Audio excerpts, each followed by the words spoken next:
6 months കൂടുമ്പോൾ clean ചെയ്യണം എന്നാണ് പറയാറ്. പക്ഷെ എല്ലാവരുടെയും അതായത് മെയിൻ ഫോക്കസ് അപ്പോൾ പോകുന്നത് എന്താന്ന് പറഞ്ഞാൽ ക്ലീൻ ചെയ്യുമ്പോൾ പല്ലിന് എന്തെങ്കിലും സംഭവിക്കുമോ, ഇനാമിലിന് എന്തെങ്കിലും സംഭവിക്കുമോ, പുളിപ്പ് വരുമോ?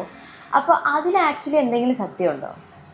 എല്ലാവരുടെയും ഒരു കൺസേൺ ഇപ്പോഴും ഈ കാലഘട്ടത്തിലും ഇതേ ഡൗട്ടുള്ള നമ്മൾ ക്ലീൻ ചെയ്യുന്ന ഇടയിലും അവർക്കത് കൺസേണാ. ചിലപ്പോ ആ ഒരു കറയല്ല കക്ക ആയിരിക്കും ഇളകി പോകുന്നത്. അപ്പൊ ഈ ഡോക്ടറെ പല്ലാണോ പോയെ, എന്റെ പല്ല് പൊട്ടിപ്പോയോ, അത് ഭയങ്കര ഒരു ടെൻഷനോടെ അതിലിരിക്കുന്ന തന്നെ. നമ്മുടെ ഒരു അൾട്രാസോണിക് ഇൻസ്ട്രുമെന്റ് എന്ന് പറഞ്ഞ ഒരു ഇൻസ്ട്രുമെന്റ് അതിന് ഉപയോഗിക്കുന്നത്. വൈബ്രേഷൻ ഉപയോഗിച്ചാണ് ആ അഴുക്ക് ക്ലീൻ ചെയ്യുന്നത്. ആ വൈബ്രേഷൻ ഉപയോഗിച്ചൊന്നും ഒരിക്കലും ഇനാമൽ കളയാൻ പറ്റത്തില്ല. കാരണം enamel is the hardest material. നമ്മുടെ ശരീരത്തിൽ തന്നെ ഏറ്റവും ഹാർഡായിട്ടുള്ള മെറ്റീരിയലാണ് ഇനാമൽ. ഈ അൾട്രാസോണിക് ഇൻസ്ട്രുമെന്റ് കൊണ്ട് ഒരിക്കലും ഇനാമൽ നഷ്ടപ്പെടുത്തില്ല, അതിനൊരു ഡാമേജും വരത്തില്ല. 6 months കൂടുമ്പോൾ അല്ല 1 year കൂടുമ്പോൾ നമുക്ക് ചെയ്യാം. അത് ചെയ്യണം, ഡെഫിനറ്റ് ആയിട്ട് ചെയ്യേണ്ട ഒരു കാര്യമാണ്. 6 മാസം കൂടുമ്പോൾ ക്ലീൻ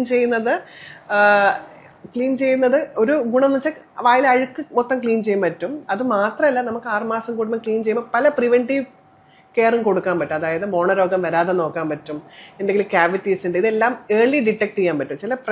പല പ്രശ്നങ്ങളും നമുക്ക് നേരത്തെ മനസ്സിലാക്കാനും ഈ റുട്ടീൻ 6 മാസം കൂടുമ്പോൾ ഈ ക്ലീനിങ്ങിന്റെ കൂടെ റുട്ടീൻ ചെക്കപ്പും കൂടിയാണ് നടക്കുന്നത്.